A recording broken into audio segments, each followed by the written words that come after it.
Hello students, welcome to my channel. This is Dr. Vinita Negi, making maths learning easy and simple for you. So यहाँ पे हम CSNet mathematical sciences fab 2022 के question solve कर रहे थे और general aptitude के कुछ क्वेश्चंस हम डिस्कस कर चुके हैं एंड कुछ और क्वेश्चंस आज हम डिस्कस करेंगे एंड इसके बाद हम पार्ट सी के क्वेश्चंस आगे डिस्कस करने वाले हैं. ठीक है, तो जनरल एप्टीट्यूड में आपको मिक्स क्वेश्चंस मिलेंगे. तो स्टार्ट करते हैं. ये पहला क्वेश्चन है. यहाँ पे आपके पास एक फॉर्मेट दिया हुआ है, ठीक है ना. दिस इज द फॉर्मेट और बिटवीन 1 जनवरी 2000 एंड 31 दिसंबर 2020 आपको ये बताना है कि इस फॉर्मेट में जब आप नंबर ऑफ डेट्स को लिख रहे हैं वो कितनी डेट्स हैं जो from left to right and from right to left आपको बिल्कुल सेम मिलता है. एग्जाम्पल के तौर पे आपको ये दे दिया, ठीक है ना, क्योंकि जब हम 12 फरवरी को लिखेंगे लाइक दिस और अगर हम इसे रिवर्स करके देखें सो दिस इज 12 फरवरी 2021, ठीक है ना. तो इस पैटर्न में हमें कितनी डेट्स इन दोनों डेट्स के बिटवीन मिलती है. तो अगर मैं बात करूं 2000 की तो यहां पर हम इसको नहीं लेंगे, तो इग्नोर कर देते हैं, ठीक है ना. तो सबसे पहले बात करते हैं 2001 की और अगर हम इसे रिवर्स कर देते हैं तो ये बन जाता है 10 Feb, that is a date. ठीक है जी. 2002 में क्या हो जाएगा 20 फैब. जब मैं 2003 लेती हूं तो डेट बन जाती है 30, that is not possible for Feb. 2004, 2005, 2006, 2007, 2008, 2009 तक यहाँ पर पॉसिबल नहीं है क्योंकि आपको डेट 40, 50, 60, 70, 80, 90 नहीं मिलती. लेकिन जैसे ही हम बात करते हैं 2010 की तो ये बन जाता है 0102 फर्स्ट फैब. ठीक है. सेम 2011 11 फैब बन जाता है. ओके. 2012 21 फैब बन जाता है. ठीक है. Again 2013, sorry this is 0. Okay. 2013, 2014, 2015, 16, 17, 18 till 2019 again possible नहीं है डेट क्योंकि 31, 41, 51, 91 नहीं हो सकती. अब आती है बारी 2020 की. Okay. And that will be 2 Feb. तो यहाँ पे हमारे पास टोटल कितनी डेट्स आ गई 2000 से अगर स्टार्ट करें तो first, second, third, fourth, fifth, sixth. तो टोटल हमारे पास नंबर ऑफ डेट्स आई 6. ठीक है ना. तो इस तरीके से आपको एग्जाम्पल भी दिया है, बस आपको एग्जाम्पल को टैली करना है. आपको केवल ईयर पे कंसंट्रेट करना है और ईयर को ही फ्लिप करके आपको डे और मंथ पता चल जा रहा है. यहाँ पे केवल 6 पॉसिबिलिटीज हैं. All these are in the same pattern. ये डिफरेंट डेट्स आपको मिल गई. ठीक है जी. चलो नेक्स्ट क्वेश्चन एक फिगर बेस्ड क्वेश्चन है. आपको ये क्वेश्चन फिगर दे दिया और इस क्वेश्चन फिगर को option A B C D में से मैच करना है, लेकिन एग्जैक्टली मैच करना चाहिए फिगर. दूसरा, यहां पर हम ओरिएंटेशन की बात कर रहे हैं, ओरिएंटेशन होगा तभी वो मैच होगा. मतलब आपका जो क्वेश्चन फिगर है वो ऑप्शन में से किसी एक ओरिएंटेशन को रिप्रेजेंट करेगा. ठीक है. तो यहाँ पर क्वेश्चन जो कह रहा है उसके अकॉर्डिंग मैं सीधे सीधे कह सकती हूँ ऑप्शन सी करेक्ट नहीं है क्योंकि यहाँ पे ओरिएंटेशन तो हुआ ही नहीं. ठीक है. अब ऑप्शन ए बी डी के लिए अगर मैं कहूँ ये वर्टिकल लाइन है, इसी को हम देखें, इसी पे कंसंट्रेट करें. ये वर्टिकल लाइन है, इसको हमने हॉरिजेंटल बना लिया. ठीक है ना. तो हमारे पास ए बी डी पॉसिबिलिटीज आई. ठीक है. अब जब ओरिएंटेशन हो रहा है आपको दिख रहा है कि यहाँ पर एक पैटर्न है, पैटर्न एग्जैक्टली सेम होना चाहिए बट ओरिएंटेशन के साथ. ठीक है. अब क्या हुआ, जब मैंने इसको इधर शिफ्ट किया होगा तो यहां से ये पैटर्न, फिर सर्कल आएगा, फिर ट्रायंगल आएगा. बट यहाँ पे ए फिट नहीं हो रहा है इस पैटर्न में, सेम पैटर्न चाहिए विद ओरिएंटेशन, तो ए पॉसिबल नहीं है. अब देखो बी एंड डी पैटर्न तो फॉलो कर रहे हैं, लेकिन जब मैंने इस हॉरिजेंटल लाइन को वर्टिकल बनाया होगा और इससे इधर पोजीशन से इधर शिफ्ट हुई है, यहां पर हुई ना शिफ्ट, तो ये स्टार को थोड़ा कंसंट्रेट करिए. फ्रॉम दिस टू दिस ये स्टार यहाँ पे जाना चाहिए कुछ. यहाँ पर भी पॉसिबल नहीं है, डी में रॉन्ग हो जा रहा है. तो केवल बी ही है जो ओरिएंटेशन को भी शो कर रहा है और एग्जैक्टली मैच भी कर रहा है, क्योंकि जब आपने इसको हॉरिजेंटल से वर्टिकल शिफ्ट किया एक स्पेस, तो ये इधर आ गया, ये आपका स्टार ऊपर है, then circle and then triangle. This is the correct answer. Okay, केवल आपका जो क्वेश्चन दे रखा है उस फिगर से उसको मैच करना है, प्लस ओरिएंटेशन भी होना चाहिए क्वेश्चन में जैसा कहा गया है। तो नेक्स्ट क्वेश्चन में आपके पास एक पीस है, ठीक है, और आपके पास एक बोर्ड गेम है। इस बोर्ड गेम में जो ये पीस है वो सेंटर से आपने स्टार्ट करना है। बोर्ड कैसा है आपका 5x5 स्क्वायर का, ठीक है जी, कुछ ऐसा आपने सेंटर से स्टार्ट करना है। This is the centre we can say, ठीक है ना। इस 5x5 स्क्वायर में जब ये पीस आप मूव कर रहे हैं तो मूव करने के लिए केवल 1 square horizontally and vertically in one move, ठीक है ना। तो अगर मैं इसकी बात करूं, वन मूव में हॉरिजेंटल अपसाइड डाउन साइड भी जा सकता है, वर्टिकल कहूं तो लेफ्ट और राइट जा सकता है। तो एक मूव के लिए मेरे पास 4 ऑप्शन है, ठीक है जी। अब हमारे पास क्या करना है, मूव्स रैंडम है, आपको बताना है कि one of the outer square जाने के लिए आपको एंड ऑफ टू मूव कितने डिफरेंट चांस मिलेंगे। हमें क्या करना है, टू मूव्स के बाद हमें एंड में जाना है। अब देखो एंड के लिए आपके पास क्या है, इसी डायग्राम में अगर मैं आपको बताऊं कि भाई यहां था 1 2 इधर आ सकता है, यहां से 1 2 इधर आ सकता है, यहां से 1 2 इधर आ सकता है, यहां से इधर आ सकता है 4, ठीक है ना। तो that is up down down left left right right, total possibilities है हमारे पास 4। आफ्टर टू मूव्स कॉर्नर में जाने की, आउटर स्क्वायर में जाने की 4 पॉसिबिलिटीज है। अब अभी मैंने कहा कि एक स्टेप के लिए मेरे पास 4 पॉसिबिलिटीज है, ठीक है ना। तो हमारे पास टोटल कितने पॉसिबिलिटीज हैं, 4। तो हर एक के लिए मेरे पास 4 पॉसिबिलिटी है। सो टोटल हमारे पास कितनी पॉसिबिलिटीज हो जाएगी, that is 16। And then you have to find out the chance, so that is 4/16। Answer is 1/4, because जो टोटल आउटपुट है आपके पास दैट इज 16 डिफरेंट वेज में आप उसे लिख सकते हो। और आपके पास जो राइट पैटर्न है जिसमें आपको end of to move outer square में जाना, that is 4। Okay, so this way 1/4, ठीक है। चलिए, यहां पे आपके पास एक मशीन है ए। ये मशीन ए क्या करती है, रॉड्स को कट करती है जिसकी मीन लेंथ दे दी 10 सेंटीमीटर और उसका स्टैंडर्ड डेविएशन आपको 3 mm दे दिया। सिमिलरली मशीन बी दे दी जिसका मीन लेंथ है 20 सेंटीमीटर और स्टैंडर्ड डेविएशन दे दिया 4 mm। आपने क्या करना है, 30 सेंटीमीटर की एक रॉड बनानी है, ठीक है, जिसकी मीन लेंथ आपने जो 30 सेंटीमीटर बनाई उसमें आपने क्या किया, दोनों को ज्वाइन किया, ठीक है ना। मशीन ए से मशीन बी से दोनों को ज्वाइन करके 30 सेंटीमीटर की मीन लेंथ का रॉड आपने बनाना है। आपको ये बताना जो ये ज्वाइन रॉड आपने बनाई इसका स्टैंडर्ड डेविएशन क्या है। तो हमें पता है स्टैंडर्ड डेविएशन, ठीक है ना। स्टैंडर्ड डेविएशन को आप कैसे रिलेट कर सकते हो, वेरिएशन से। दैट अगर आपको स्टैंडर्ड डेविएशन दे रखा है 3 mm दे रखा, तो सबसे पहले तो सेंटीमीटर में कन्वर्ट कर लेते हैं, ठीक है ना, लेंथ क्योंकि सेंटीमीटर में दे रखी है। ओके, तो स्टैंडर्ड डेविएशन आ गया 0.3। अब वेरिएशन क्या होता है, variation is equal to standard deviation का स्क्वायर हमेशा। तो यहां से फॉर मशीन ए वेरिएशन क्या मिला, 0.09 सेंटीमीटर। तो इसका मतलब मशीन ए से जो 10 मीन लेंथ है उसकी लीस्ट और ग्रेटेस्ट वैल्यू हम फाइंड आउट कर सकते हैं इस वेरिएंस को उसमें ऐड और सब्ट्रैक्ट करके।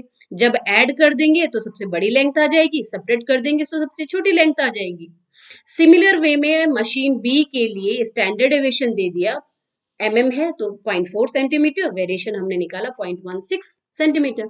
सिमिलर वे में ऐड किया तो ग्रेटेस्ट वैल्यू, सब्ट्रैक्ट किया तो least value, A and B के लिए डिफरेंट हमें मिल गया। अब जब हम दोनों को कंबाइंड कर रहे हैं, ए एंड बी को कंबाइंड कर रहे हैं, तो अब हमने क्या किया, इन दोनों की लीस्ट वैल्यूज को सम किया। जब छोटी छोटी वैल्यूज को सम करेंगे तो हमें टोटल भी छोटा ही मिलेगा, और बड़ी बड़ी वैल्यूज को सम किया तो हमें ये टोटल मिल गया।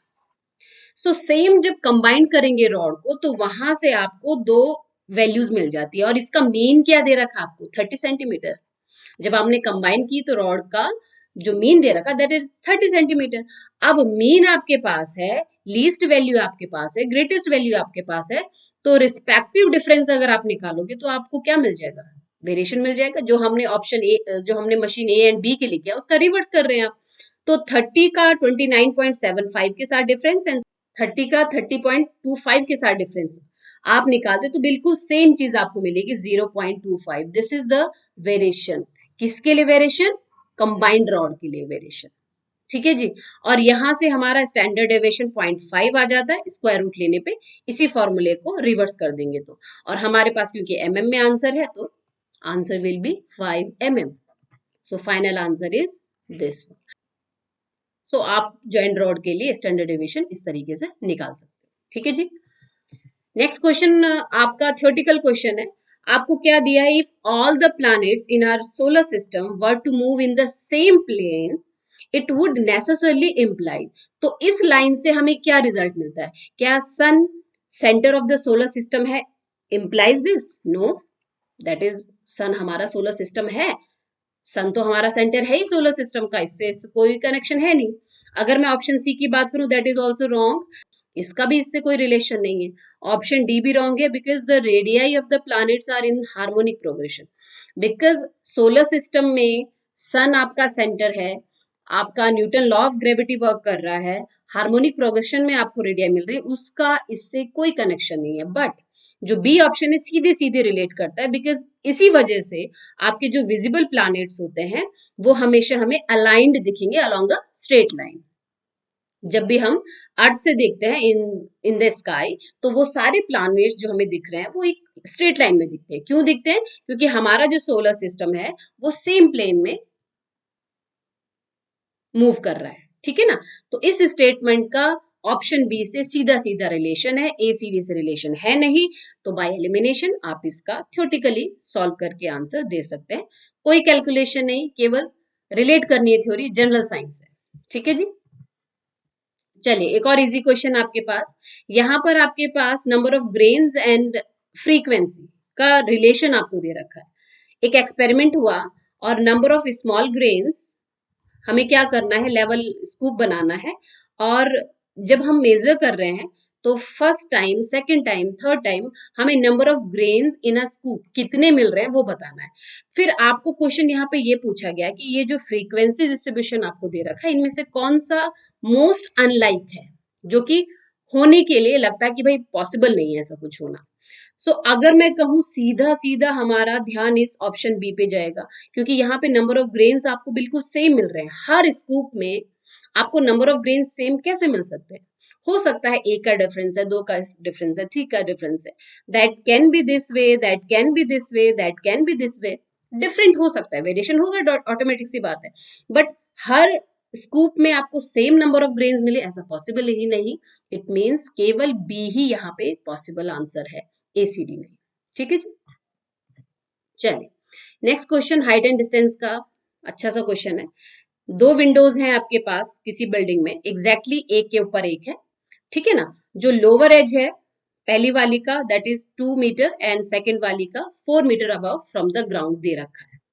Angle of elevation of the bird from the lower edge for the lower window 60 degree दे रखा है, अपर विंडो के लिए दे रखा है 30 डिग्री. ठीक है ना. तो इस तरीके से आप इसको डिनोट कर सकते हैं. तो कुछ इस तरीके से आपका लोअर विंडो से 60 डिग्री का, ठीक है, अपर विंडो से 30 डिग्री का बर्ड से एंगल ऑफ एलिवेशन बन रखा है. And this is your ground. Ground से ये टोटल है 4, इतना है 2, तो ये आ गया आपका 2. ठीक है. सपोज मैंने ये कर दिया, ये वाली डिस्टेंस हमारी h है. सो बाय ट्रिग्नोमेट्री से करें इसे तो tan 30 is equal to h upon x हो जाएगा. tan 30 की वैल्यू 1/√3. यहां से हम x की वैल्यू रख लेते हैं, x is equal to h/√3. क्योंकि हमें h चाहिए तो हम x को एलिमिनेट कर देते हैं. नेक्स्ट हम ले लेते हैं tan 60 सेकेंड ट्राइंगल में, और यहाँ पे h प्लस 2 आ जाएगा. दिस होल इज 4, ये 2 माइनस कर दिए तो इतना आपका 2 बचा. ठीक है ना. और ये ऊपर का h है तो h plus 2 upon x same रहेगा. tan 60 आपका √3 है. This is h plus 2 upon x हमने लेके चले थे h/√3. कैलकुलेट करेंगे, मल्टीप्लाई करेंगे तो ये 3h is equal to h plus 2 और I can say 2h is equal to 2 and h is equal to 1. तो this is not your answer. ये h इज इक्वल टू 1 आया. कौन सा आया? ये वाली डिस्टेंस 1 है. हमें क्या चाहिए? फ्रॉम द ग्राउंड ये टोटल कितना है? 4. तो 1 + 4 = 5। This is your answer. ठीक है ना, क्योंकि बर्ड का ग्राउंड से आपको टोटल चाहिए। ओके, इसीलिए ऑप्शन में 1 आपको नहीं दिख रहा है। चलिए नेक्स्ट क्वेश्चन। यहाँ पर आपके पास एक पर्टिकुलर लोकेशन दी गई है और इस पर्टिकुलर लोकेशन में एक मोबाइल ऐप ये शो करती है कि 6, 13, 28, 50 infected person with radii 1, 2, 3, 4 kilometre आपको मिले। आपको बताना है कि किस रेडियस के लिए इन्फेक्टेड पर्सन का डेंसिटी आपको सबसे ज्यादा मिल रहा है। सो जब भी हम डेंसिटी की बात करते हैं मास अपॉन वॉल्यूम आता है, बट यहाँ पे जो वॉल्यूम है, वॉल्यूम मीन्स उस स्क्वायर एरिया में या उस एरिया में, क्योंकि रेडियस दिया तो सर्कुलर एरिया की बात हो रही है, तो सर्कुलर एरिया में कितने आपको एरिया कवर हो रहा है। ठीक है ना, तो यहाँ पे जो वॉल्यूम है वो एरिया को रिप्रेजेंट कर रहा है। तो अगर मैं डेंसिटी निकालना चाहती तो मास अपॉन 4πr² से हमारा यहाँ पे डेंसिटी 1/1 निकल सकती है। अब अगर मैं फर्स्ट रेडियाई को लूं तो दैट इज मास है 6, 4π क्योंकि कांस्टेंट है तो हम इसको इग्नोर भी कर सकते हैं क्योंकि हर डिनोमिनेटर में 4π आ रहा है। ठीक है ना, तो r मीन्स 1², सेकेंड वाले में 13/2², थर्ड वाले में 28/3² एंड लास्ट है 50/4²। तो जहां पे आपको दिख रहा है कि डिनोमिनेटर आपका बढ़ता जा रहा है, सबसे छोटा डिनोमिनेटर यहाँ पे है, भले न्यूमरेटर छोटा है बट डिनोमिनेटर सबसे ज्यादा छोटा है, तो आपको कैलकुलेट करके यहाँ पे जो डेंसिटी मिल रही है इन्फेक्टेड पर्सन की 6 मिल रही है। यहाँ आप देखेंगे तो वैल्यू आपको लेसर लेसर मिलती जाएगी, जितना डिनोमिनेटर बढ़ता जाएगा आपके पास वैल्यू उतनी लेसर होती जाएगी। तो largest value will be 6 and जो लार्जेस्ट डेंसिटी शो कर रहा है वो कर रहा है 1 किलोमीटर रेडियस। ओके, तो यहाँ पे option A is the correct answer. Next question आपका ग्राफ क्वेश्चन है, बड़े आसानी से आप इसको चेक करेंगे। और यहाँ पे आपके पास जो ग्राफ दे रखा है, नंबर ऑफ डेज में आपको डे ऑन डे चेंजेस दे दिए। ठीक है, किस तरीके से चेंज हो रहा है, तो यहाँ पे एक्स कोऑर्डिनेट्स में चेंज हो रहा है, वाई कोऑर्डिनेट्स में चेंज हो रहा है। आपको निकालना क्या है, the correct graph for the rate of change. Rate of change मतलब dy/dx, जिसको हम स्लोप भी कहते हैं। भाई x1 x2 हो गया, y1 y2 हो गया, इसके डिफरेंस का रेशियो ही तो हमारा क्या है, slope. That is called rate of change. तो यहाँ पे हम इस ग्राफ को रिलेट करेंगे बाकी ऑप्शन से, बाय एलिमिनेशन आंसर हो जाएगा। ठीक है, बाय एलिमिनेशन इसको हम बड़े आसानी से सॉल्व कर सकते हैं। देखो हुआ क्या, फर्स्ट में ये थोड़ा सा इंक्रीज हो रहा है, बहुत कम इंक्रीज हो रहा है। ठीक है, सेकंड में डिक्रीज हुआ, तो पहले आपने देखा ये थोड़ा इंक्रीज हुआ है, लाइन से थोड़ा ऊपर गया है, यहां भी इंक्रीज हुआ है, यहां भी इंक्रीज हुआ, बट यहां डिक्रीज हुआ, मतलब ये सीधे सीधे आंसर है नहीं। ठीक है, दूसरे वाले में क्या देखो, डिक्रीज हुआ है, तो यहाँ के बाद डिक्रीज हुआ है। ठीक है, यहाँ पर डिक्रीज हुआ है, यहाँ पर इंक्रीज हो गया, तो ये तो आंसर है नहीं। ठीक, अब ए और सी को थोड़ा और टैली करें कि ये जो डिक्रीज हुआ है बहुत कम डिक्रीज है, आपको दिख रहा है। ठीक है ना, अब इन दोनों में क्या डिफरेंस है, ए एंड सी में डिक्रीज तो ये भी हुआ ये भी हुआ, बट यहाँ पे डिक्रीज कम हुआ है, यहाँ पे बहुत ज्यादा डिक्रीज हुआ है। दूसरा, यहाँ पे जब इंक्रीज हुआ है तो ये कम इंक्रीज हुआ, ये इंक्रीज भी बहुत ज्यादा हुआ है, इसका मतलब सी एकदम करेक्ट रेट ऑफ चेंज को नहीं डिनोट कर रहा, केवल ए ऑप्शन है जो कि करेक्ट रेट ऑफ चेंज को डिफाइन कर रहा है। सो इस तरीके से बाय एलिमिनेशन आप इस ग्राफिकली क्वेश्चंस को सॉल्व कर सकते हैं। ठीक है जी, एंड लास्ट क्वेश्चन, यहाँ पर वेन डायग्राम का यूज करना है आपको। आपके पास 4 कैटेगरीज दे दी है, आपके पास है inflammable substance, water, petrol and liquid. 4 चीजें हैं। वेन डायग्राम में क्या होता है, आपको इन 4 चीजों में क्या क्या चीजें कॉमन अनकॉमन मिल रही है उस तरीके से आप रिलेट करते हैं। Water is a liquid, petrol liquid भी है, इनफ्लेमेबल सब्सटेंस भी है। ठीक है, लिक्विड बहुत सारी चीजें हो सकती है, बट वाटर लिक्विड तो है, लेकिन हर इनफ्लेमेबल सब्सटेंस लिक्विड हो ऐसा भी जरूरी नहीं। तो यहाँ पे सीधे सीधे मैं कह सकती हूँ option A is the correct answer, because ये शो करता है इनफ्लेमेबल सब्सटेंस, जिसमें आपका ये आ गया पेट्रोल, और ये आपका रिप्रेजेंट करता है लिक्विड को। क्यों, क्योंकि पेट्रोल एक लिक्विड है, लेकिन बहुत सारे लिक्विड हैं जो इनफ्लेमेबल है अदर देन पेट्रोल, ये उस पोर्शन को बता रहा है, रिप्रेजेंट कर रहा है। लेकिन सारे लिक्विड इनफ्लेमेबल नहीं है, जैसे इसी लिक्विड के अंदर एक है वाटर, जो कि इनफ्लेमेबल नहीं है, लेकिन बहुत सारे लिक्विड वाटर नहीं भी हैं, that is showing this area, so this way is the correct answer. ठीक है ना, क्योंकि पेट्रोल एक ऐसी चीज है जो कि लिक्विड भी है और इनफ्लेमेबल सब्सटेंस भी है। सो दिस वे आपको केवल ऑप्शंस को रिलेट करना होता है, और ये चीजें हमें स्पेशली वेन डायग्राम में ये चीजें देखनी होती है भाई कि कहाँ क्या क्या चीजें कॉमन आ रही है। ठीक है, उस तरीके से आप इसे डिफाइन करेंगे। ओके जी, so this is all about today's video. यहाँ पर हमने पार्ट ए के जनरल एप्टीट्यूड के क्वेश्चंस डिस्कस कर लिए। अब नेक्स्ट वीडियो में हम पार्ट सी के कुछ और क्वेश्चंस डिस्कस करेंगे। ठीक है जी, सो इसी तरीके से पढ़ते रहिए, सीखते रहिए। साथ ही साथ अनअकैडमी पर भी मुझे फॉलो कीजिए। अगर आप पहली बार अनअकैडमी पर प्लेटफॉर्म पे आ रहे हैं, विजिट कर रहे हैं, तो DR नेगी मेरा रेफरल कोड यूज करके आप इनरोल कर लेते हैं। और साथ ही साथ वहां पर यूनिट 1, 2, 3 में डिटेल में concept, theory and questions, PYQs, MCQs करवाती हूँ, और वहां पर भी आप मुझे फॉलो कीजिए। एंड इसी तरीके से पढ़ते रहिए, सीखते रहिए। So all the best, thank you so much.